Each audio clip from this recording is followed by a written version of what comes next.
Peço para um pouquinho, já de pé, tá? O Reverendo Brian ele vai estar filmando toda a mensagem. Não, ao vivo não, mas eu vou depois colocar no outro lado. E depois vai colocar no YouTube, você vai ter acesso, vai passar depois o endereço. O Reverendo Brian, ele foi meu aluno, tive o prazer de ser professor dele, como eu disse aqui, sem demagogia, um dos melhores alunos que eu já tive, tá? Uma pessoa que realmente aproveitou os bons momentos e Deus o abençoou de uma forma especial. Esse pai de que é seu pai que é meu pai de Uganda. Eu disse aqui que ele era africano, mas o pai dele, né, é de Uganda. Brian Ibuka, é isso, né? Assim que se pronuncia. É assim. O Reverendo Brian, ele é mestre em letras clássicas pela UFRJ, mestre em História Social pela UFF e também mestre em letras estudo clássicos, né? Pela Universidade de Coimbra, é isso mesmo, né? E doutorando em História pela Universidade Federal Fluminense. É um jovem pastor que Deus tem assim, uma comunidade de cultura especial, vista cursos pelo Brasil afora, pelo mundo. O ano que vem ele vai estar um tempo fora do Brasil para concluir o seu doutorado. E o nosso compromisso é de estar orando pelo nosso irmão Reverendo Brian. É uma alegria tê-lo aqui. Assim como o pastor Longini disse, quem esteve aqui, olha, vocês vão ouvir uma pessoa muito inteligente. Esse rapaz é novo, casado, tem uma filha, as coisas não pôde hoje acompanhá-lo, já deu curso hoje à tarde, pregou na Pedra da Pavuna e veio para cá então para nos abençoar. Deus abençoe Brian e abençoe também as nossas igrejas em nome de Jesus. Essa é a sua igreja, esse é seu púlpito, fica à vontade, em nome de Jesus. Obrigado. Muito obrigado. Você se importa que eu fique aqui ou que eu fique lá embaixo? Está aqui mesmo. Gostaria de saudar os irmãos e irmãs com a graça e a paz do Senhor Jesus. É sempre uma satisfação estar nessa região. É um prazer estar nessa igreja mais uma vez. Eu já vim aqui uma outra vez, há alguns anos atrás. E sempre, a cada ano, eu tenho um compromisso marcado com o Reverendo André. O Reverendo André anualmente me chama para pregar. Na última vez eu preguei na Igreja da Posse.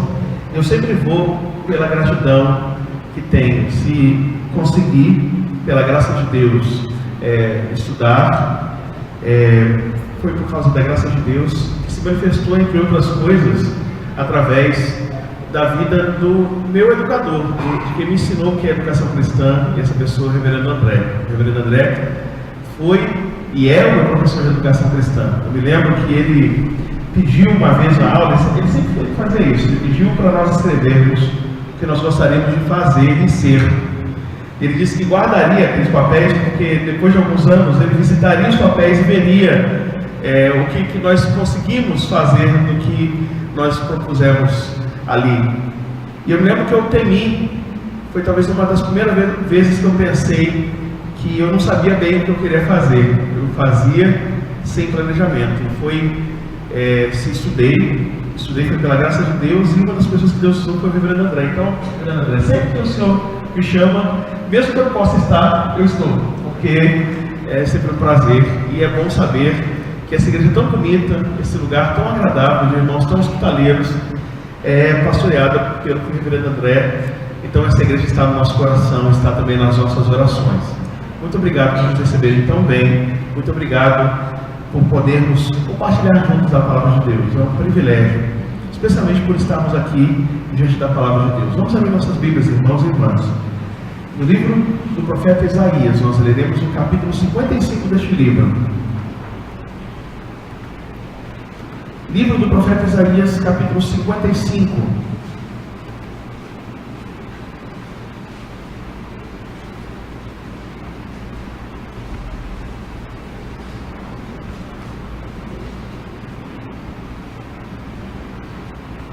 Também muito me honra saber que na semana passada estava aqui um grande amigo, o Reverendo Longini, e na semana que vem estará o meu outro grande mestre, o Reverendo Nelson Sérgio. Eu até gostaria de estar aqui com os irmãos para ouvir Reverendo Nelson. Não poderei por conta de um outro compromisso, mas se eu conseguir me desvencilhar do compromisso, eu estarei aqui sentado para ouvir Reverendo Nelson. Vocês vão perceber, um homem de estirpe, um homem de Deus que prega a palavra, o Evangelho. Então, vamos ler a palavra de Deus. Vamos ficar de pé, irmãos e irmãs. Isaías 55. Antes nós vamos orar, clamando ao Senhor a sua iluminação. Pai, nós louvamos o teu nome por podermos abrir a tua palavra. Abre então os nossos corações, ilumina-nos, Senhor, para entendermos a tua voz. Nós precisamos da tua palavra. Nós cantamos há pouco que nosso coração tem sede de ti. E a sede que temos de ti, ela é saciada quando a tua palavra nos nutre. A tua palavra nos mata a sede, nos mata a fome. Nem só de pão viverá o homem, mas de toda a palavra que procede da boca de Deus. Que o nosso coração se encha dessa palavra e que essa palavra nos transforme a nossa oração, em nome de Jesus. Amém. Diz assim a palavra do Senhor: Ah, todos vós que tendes sede, vinde às águas, e vós os que não tendes dinheiro, vinde comprar e comei sim. Vinde comprar sem dinheiro e sem preço vinho e leite. Por que gastais o dinheiro naquilo que não é pão, e vosso suor naquilo que não satisfaz? Ouvi-me atentamente, comei o que é bom, e vos deleitareis com finos manjares. Verso número 3. Os irmãos, por favor, vamos ler em uníssono. Inclinai os ouvidos e vinde a mim, ouvi, e a vossa alma viverá, porque convosco farei uma aliança perpétua que consiste nas fiéis misericórdias prometidas a Davi. Os irmãos podem se sentar, por favor.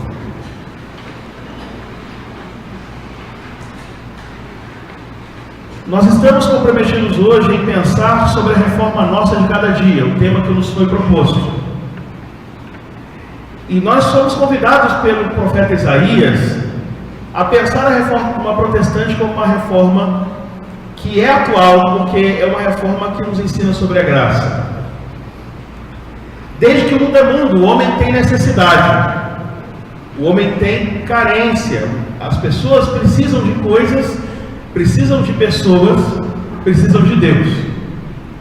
O livro do profeta Isaías nos ensina, talvez nós lendo o livro do profeta Isaías na Bíblia em português, nós tenhamos uma visão tênue, mas suficiente, daquilo que Isaías pretende ensinar nesse texto.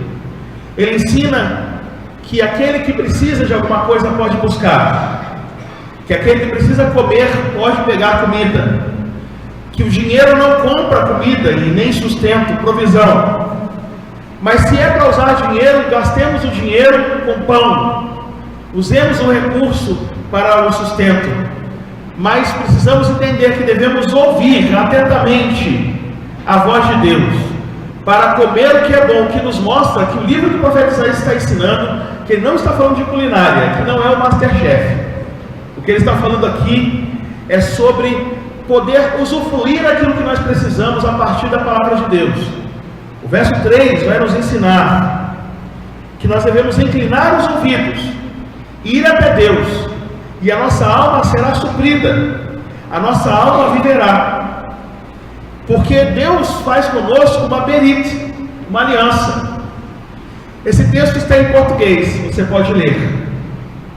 Você pode ler a graça de Deus em português. Beleza, ótimo, graças a Deus. Mas o texto foi escrito nessa língua que aqui em cima está. Ele foi escrito em hebraico. E antes do texto organizado, do jeito que vocês conseguem ver ali, em hebraico, os textos bíblicos que geralmente existiam na forma manuscrita, eles eram escritos da seguinte maneira. Eles eram escritos assim. Todas as letras maiúsculas. Esse texto ainda tem acentos, mas os textos mais antigos são assim: maiúsculas, sem separação de palavras, sem pontuação, com duas colunas, escrita num papiro.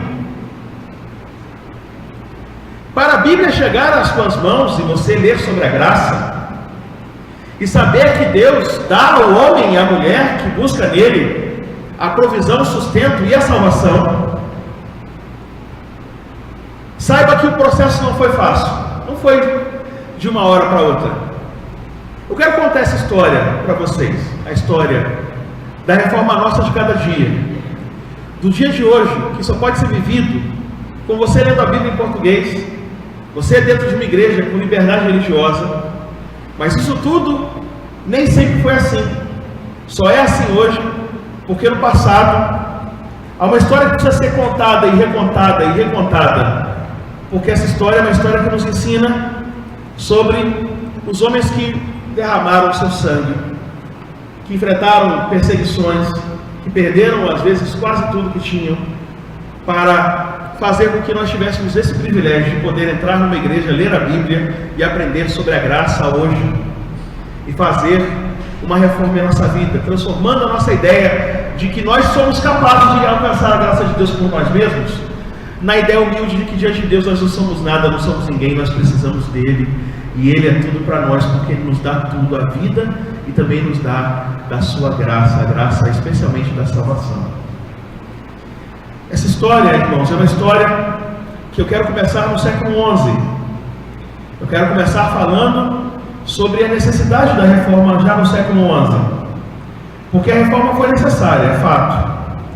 É fato que sem a reforma nós talvez não pudéssemos ler a Bíblia em português, porque durante um tempo a Bíblia era lida apenas em latim, só que as pessoas não falavam latim. Vou repetir, a Bíblia era lida em latim, mas as pessoas não sabiam latim. O pastor leu textos bíblicos hoje aqui e fez toda a liturgia em português, mas a liturgia era toda em latim. Já no período do século XVI, os próprios católicos percebiam que tinha alguma coisa errada na igreja. Vocês podem contemplar, vocês podem ver ali um texto, isso aí é uma imagem original do texto de 1512, La Déploration de l'Église Militante, que é a deploração da igreja militante, o texto de Jean Boucher, ele é católico. E nesse texto, com 84 estrofes, 13 versos cada estrofe, ele faz um poema, e nesse poema, ele diz que tudo o que é vergonhoso, a igreja faz. E isso está na boca do homem que vende na vendinha na rua, do sapateiro, do verdureiro. Os próprios católicos percebiam que tinha alguma coisa muito errada na sua forma de viver a fé. É assim a vida com Deus, é assim a vida na fé. Se você tem zelo e cuidado com doutrina, as coisas vão com dificuldade, porque é difícil viver segundo a vontade de Deus. Mas se você solta as coisas e começa a inventar ideias que não têm a ver com Deus, aí durante um tempo você percebe que é liberdade, mas depois de um tempo o preço é alto, porque todo tipo de devassidão se faz em nome de Deus. Quando Deus governa a vida de alguém, a vida da igreja, as coisas vão bem, porque as pessoas têm temor de Deus e querem fazer o que agrada a Deus. Quando a religião perde o temor de Deus, as pessoas fazem absurdos em nome de Deus e não tem nenhum pudor, porque a verdade é que elas dizem que acreditam em Deus, mas elas vivem o ateísmo, que eu chamo de ateísmo funcional. Deus é só um nome que é justificativa para fazer o que eu quero. Isso não deixa de ser ateísmo. O que acontece é que a igreja medieval, a igreja da Idade Média, era uma igreja que cria nisso aí. A pregação majoritária da igreja para o povo era a pregação do inferno, era a pregação do medo, era a pregação da punição. Para contar essa história, eu preciso voltar um pouco antes e mostrar para vocês que essa história é uma história cuja a construção dessa ideia de que Deus é um ser terrível, que tem que ser temido, que tem que ter medo dele, porque por qualquer coisa ele te manda para o inferno. Essa história começou antes do século XVI, ela já começou a ser construída de forma mais enfática no século XI. Isso aqui que vocês veem é uma ilustração medieval de uma cidade medieval, uma cidade da Idade Média. Percebam aí uma cidade da Itália. Percebam nessa cidade que o pintor faz questão de destacar o número de pessoas da cidade.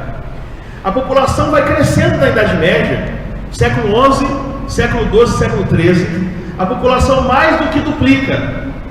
E essa população que duplica é uma população que cresce e as pessoas vão migrando para as cidades, migrando para as cidades, migrando para as cidades. E o campo cada vez tem que produzir mais para que as cidades sejam abastecidas de alimentos.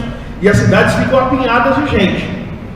De repente, uma cidade que tinha 1000 pessoas passa a ter 100 mil, 30 mil, 50 mil. Mas ninguém fez obras de saneamento básico, ninguém organizou o ambiente cidadino para receber tanta gente. E o que acontece é que por conta do despreparo, da falta de saneamento, da falta de higiene, da falta às vezes de alimento por causa das quebras de produção, o que acontece é isso aqui.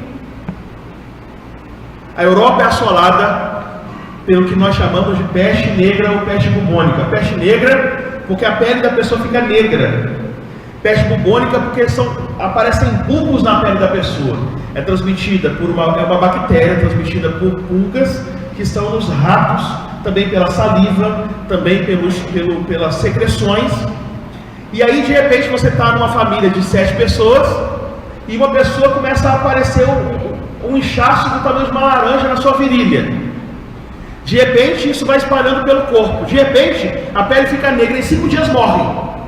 E aí começa com um filho que ainda é bebê, e outro, daqui a pouco você descobre que você está sozinho, que todos os seus 6 parentes morreram, e que eles não puderam ser nem sepultados num cemitério cristão, e nem puderam receber a extrema-unção, que era um hábito católico, porque quando eles morreram, eles tiveram que ser jogados em covas comuns, às vezes queimados e às vezes não. Então a peste bubônica é o encontro do homem da Idade Média com a morte. Pensem de repente, a gente está em Nova Iguaçu, eu não sei quantos habitantes tem em Nova Iguaçu, quantos habitantes há aproximadamente aqui? Não tem ideia? Vamos colocar 700 mil? 800 mil? Pensa que de repente a população de Nova Iguaçu reduz para 80 mil, porque todo mundo morre no espaço de 6 meses.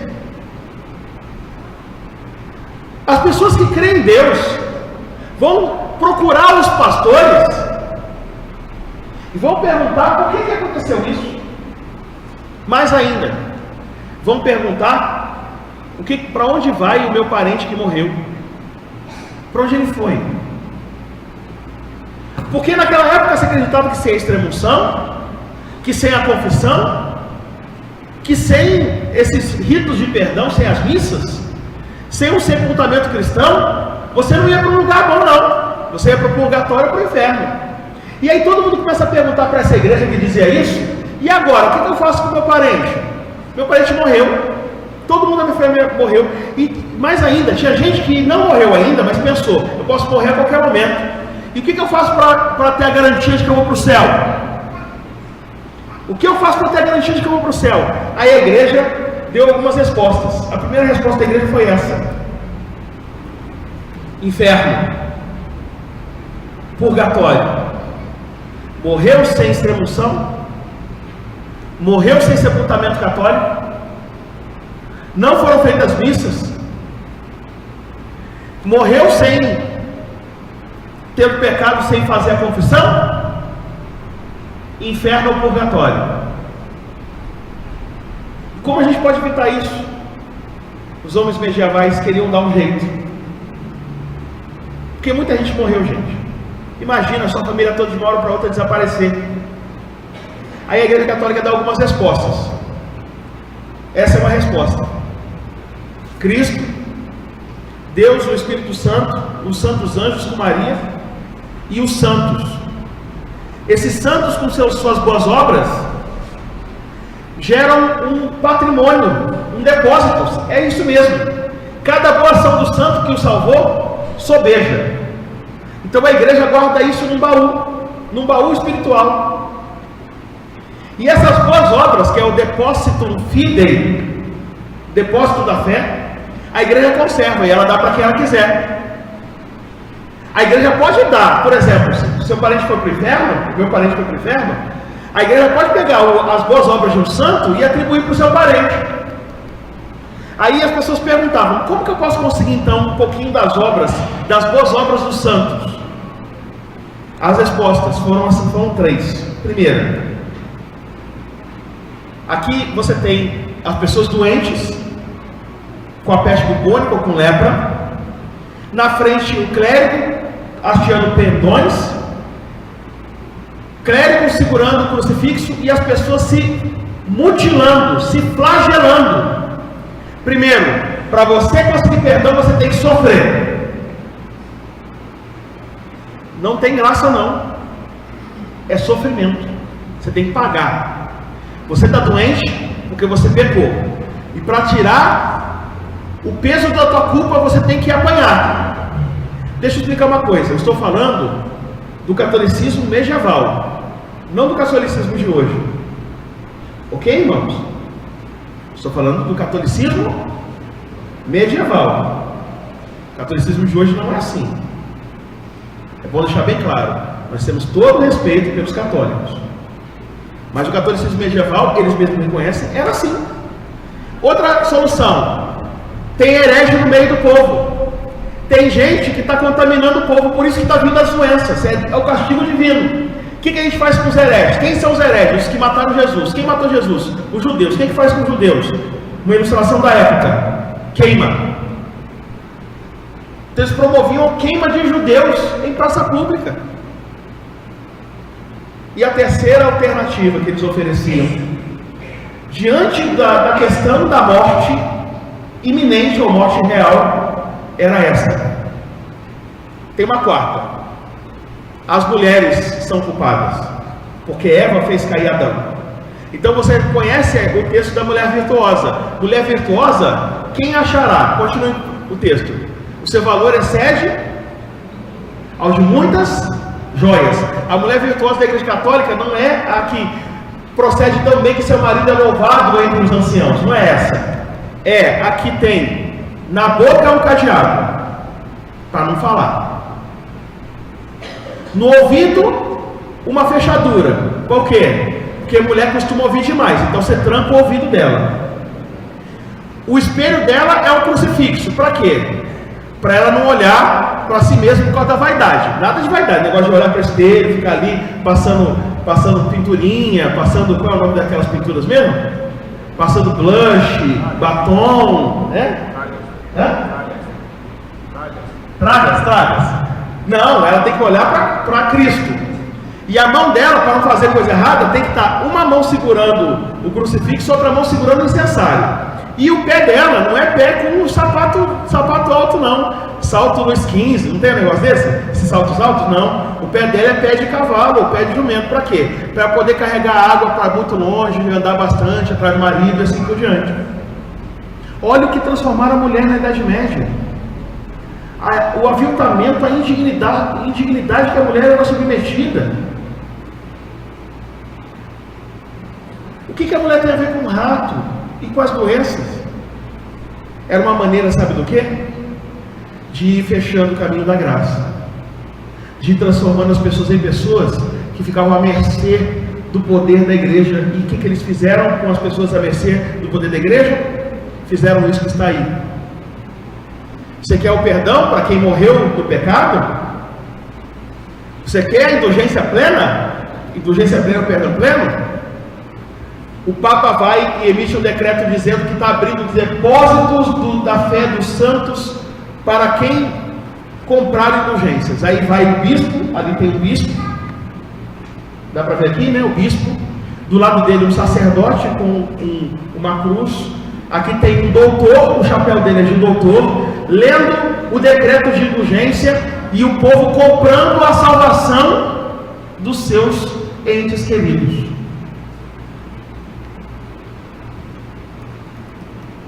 Isso aqui é um folheto da época de Lutero. Esse folheto que aí está é de um homem que foi comissionado por Albrecht Brandenburg, que era o cardeal da região de Lutero. O nome desse homem é Jan Tetzel. Yom Tetzel. E esse homem, Tetzel, ele, antes de chegar, ele mandava folhetos evangelísticos para as pessoas conhecerem Jesus, folhetos para saberem que Deus ia derramar misericórdia sobre o povo? Não. Folhetos apontando que ele estava cheio do Espírito Santo, os passarinhos circundavam porque ele era um cantor, ele trazia paz, por isso os ramos, e sentado em cima do jumento, cuja cara é de cachorro, e ele tem uma pasta cheia de perdão, e aqui tem um cofre, um baú, nesse baú as moedinhas, as pessoas correndo para entregar as moedinhas, e aqui tem uma canção, um poema dizendo que ao mesmo tempo que a moedinha de ouro, o gold, né, que é a moeda de ouro, cai na caixa, a alma sai do inferno e vai direto para o céu. Mas por que as pessoas não liam Isaías? Para descobrir que não era assim. Por que as pessoas não liam Isaías, que diz que você pode comprar sem dinheiro e sem preço?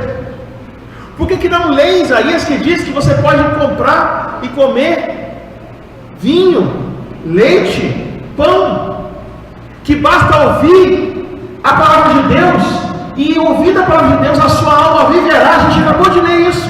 Por que as pessoas não acreditavam nisso? Porque elas não sabiam, porque a Bíblia não estava na língua delas. Porque quando a Bíblia era lida, não era lida do jeito que eu li hoje à noite para os irmãos, e vocês leram também em português, para deixar claro que você que entrou aqui com dor, você que entrou aqui com angústia, você que entrou aqui se sentindo culpado, que tem perdão de Deus para você, que tem graça de Deus disponível, atingível por um coração que, movido pelo Espírito de Deus, porque é obra do Espírito, se inclina, ouve e vive. Eles não tinham como saber, porque a Bíblia estava em latim. Na Inglaterra de John Wycliffe. John Wycliffe era um doutor que serviu de Yorkshire, que estudou e foi servir numa comunidade carente, uma comunidade pobre, cheia de camponeses. E ele percebia que as pessoas não entendiam a Bíblia, porque a missa era rezada em latim. E ele teve a ideia de traduzir porções do Novo Testamento em língua inglesa e entregar para o povo. Se um camponês não sabe ler, o outro sabe. Então eles se reuniam para poder ler aqueles pedacinhos da Bíblia, aqueles pequenos pedaços. Eles, lendo a Bíblia, descobriram que muitas coisas que eram feitas com eles eram erradas, e fizeram um movimento contra as coisas erradas em nome de Deus. O movimento se chamava Lollardos, e os Lollardos foram massacrados. E na Inglaterra do século XV, se você fosse surpreendido com uma porção, João 3,16, escrito num pedaço de papel, a tua pena, em inglês, a tua pena era a morte. Lorenzo Valla fez uma edição, pegou os manuscritos bíblicos do Novo Testamento e fez uma obra chamada Collatio Novi Testamenti, ou seja, colação do Novo Testamento, porque ele percebeu que a Bíblia latina tinha um monte de erros. Então ele pensou, vamos dar a Bíblia para o povo, a Bíblia em grego para o povo, para o povo de universidade, traduzir para o inglês, para o francês, para o alemão, para o holandês.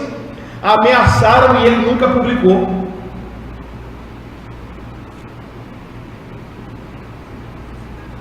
Quando essa história mudou?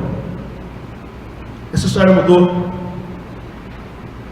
quando um monge agostiniano, nascido na Saxônia Litoral, de família de trabalhadores das minas de cobre, que fazia o curso de artes em Erfurt, que ia estudar direito, mas morria de medo de ir para o inferno. Um dia, no meio de uma tempestade, percebeu que podia morrer no meio da tempestade e fez o voto de que, se ele passasse vivo pela tempestade, ele iria servir a Deus. E quando ele saiu vivo da tempestade, ele resolveu entregar a vida dele para Deus e foi para o mosteiro agostiniano. E no mosteiro agostiniano que ele virou, foi para a clausura, foi estudar. Ele foi estudando e ele recebeu a tarefa do seu conselheiro, do seu confessor, porque ele se confessava, com um homem piedoso chamado Spitzer, se não me engano, Staupitz. O Staupitz tinha a tarefa de ler a Bíblia. Ele passou a tarefa para Lutero. Lutero, em 1512, já podia fazer a tarefa, mas por uma razão que a gente não sabe, ele não começou em 1512, e ele começou a ler em 1513 Salmos, em hebraico. E entre 1513 e 1517 ele leu Salmos, Gálatas, Romanos, Atos, Salmos de novo.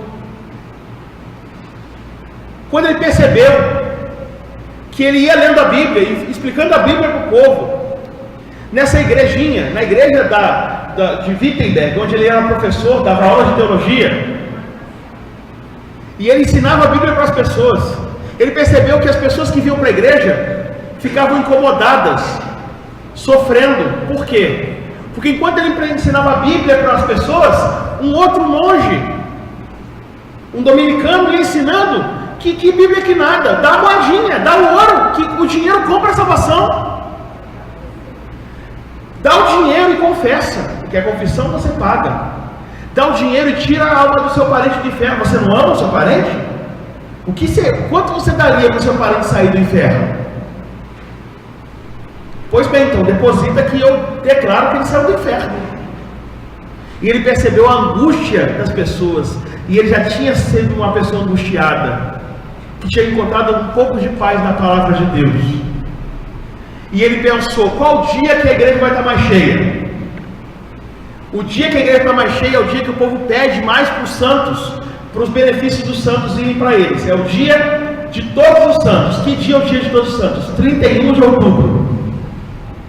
Então no dia que a igreja já está mais cheia, na igreja mais lotada, que é a igreja do Castelo de Wittenberg, que é a igreja mais visitada, por quê? Porque no Castelo de Wittenberg geralmente se expunha as relíquias de Frederico o Sábio. O que são as relíquias? Ele tinha leite da Virgem, lasca da cruz, pedaço da lança que feriu Jesus. Ele tinha tantas lascas da cruz que dava para construir 15 cruzes com tanta pedaço de cruz que ele tinha. Devia ter uns 20 litros de leite da Virgem. Tudo falso. Mas o povo acreditava nisso. Então ele pensou, nesse dia vai ter muita gente na igreja. E aí o que ele faz? Ele afixa na porta da igreja de Wittenberg 95 teses, chamando quem quiser para um debate público, porque isso era comum na época. Muita gente desconfia se isso era verdade, mas o professor Tria, na Universidade de Iena, descobriu num dos textos do secretário de Lutero, descobriu num desses textos, um texto específico, que ele comenta que ele foi testemunha ocular no dia que Lutero fixou as teses, no dia 31 de outubro de 1517. Então a gente só sabe dessa história desde 2007, que foi quando encontrou um documento que prova isso. Então entendam, Lutero, quando ele escreveu as 95 teses, ele assinou quase que uma sentença do quê? De morte, porque o povo não podia receber a graça.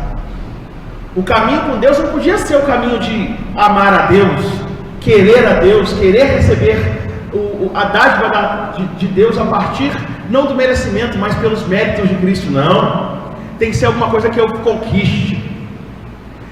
Na época as pessoas queriam ir para o céu. Hoje, na reforma nossa de cada dia, as pessoas querem o céu aqui. Eu quero casa, eu quero carro, eu quero prosperidade.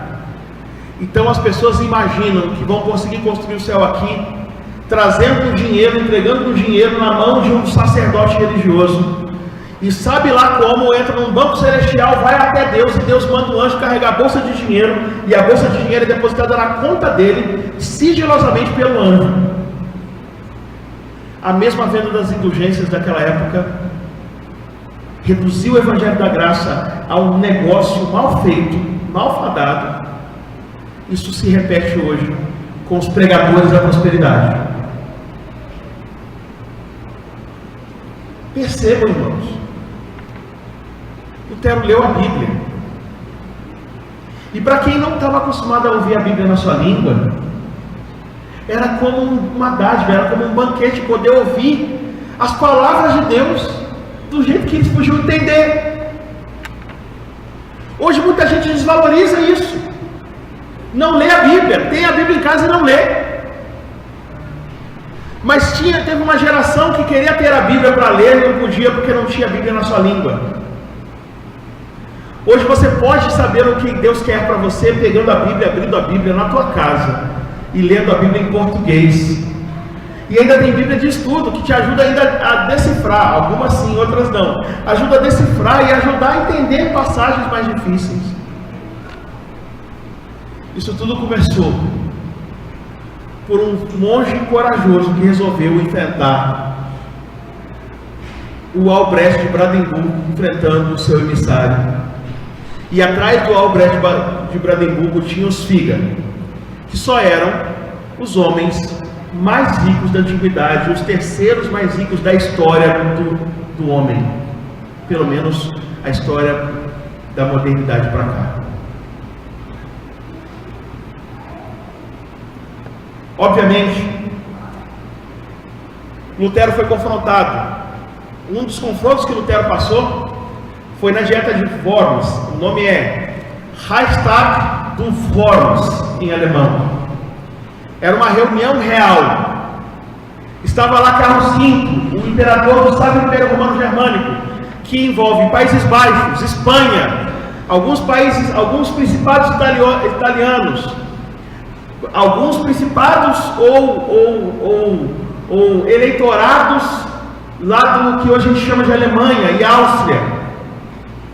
E vai lá Lutero de um lado, e do outro lado está Johannes Eck, um homem, um doutor muito preparado, que foi lá só para poder conseguir estabelecer de alguma maneira algum tipo de condenação a Lutero. Não era um debate para ouvir o que Lutero tinha para dizer, era para condenar. Porque por trás do debate que eles queriam propor, tinha o desejo de derrubar quem estava desfazendo os lucros daqueles que eram vendedores da salvação. E aí, quando Lutero fica apertado por Eck e acaba dizendo coisas que tinham levado à morte antes de Lutero, um homem chamado Jan Hus, que era um homem simples, de onde hoje é a República Tcheca, lá em Praga, um homem que morava na parte superior da capela que ele pregava, ia na capela e pregava o Evangelho na língua que as pessoas podiam entender, ajudando as pessoas a entender a vontade de Deus. E o que fizeram com esse homem, que é precursor de Lutero, foi convidar ele para ir para o Concílio de Constança, que foi em 1415. E lá no Concílio de Constança, com a desculpa de ouvir Jan Hus, dando um salvo-conduto para ele, ou seja, a garantia que ele não ia morrer, era um jogo de cartas marcadas e ele foi para a fogueira. Pegaram os restos de John Wycliffe, que tinha influenciado Jan Hus, mandaram tirar ele da tumba, do túmulo, tiraram os ossos, queimaram os ossos e jogaram no rio. Era o que queriam fazer com Lutero. A reunião era para isso. E Lutero diz assim: a não ser que eu esteja convencido pelo testemunho das Escrituras, ou pela razão clara, pois não confio no Papa, ou em concílios por si sós, pois é bem sabido que eles frequentemente erraram e se contradisseram, sou obrigado pelas Escrituras, que citei, e minha consciência é prisioneira da palavra de Deus. Não posso e não irei renegar nada, pois não é nem seguro e nem correto agir contra a consciência. Que Deus me ajude. Amém. Porque ele sabia que ele tinha acabado de assinar a sua sentença de morte. Mas aquele colecionador de relíquias, o Frederico Sábio, porque Lutero pregava contra a indulgência, ou seja, o dinheiro de Frederico Sábio, do reino dele, estava tudo indo embora, porque estavam vendendo ilusão para as pessoas. Então não é porque ele se converteu, não. Porque Lutero, de alguma maneira, falava uma coisa dele, ele resolveu preservar a vida de Lutero. Ele pega Lutero no meio do caminho, quando ele está voltando de Worms, e sequestra Lutero para protegê-lo. E Lutero até a sua velhice, escreveu, a ponto de ter mais de 100 volumes das obras completas de Lutero em alemão e ainda não estarem as obras todas.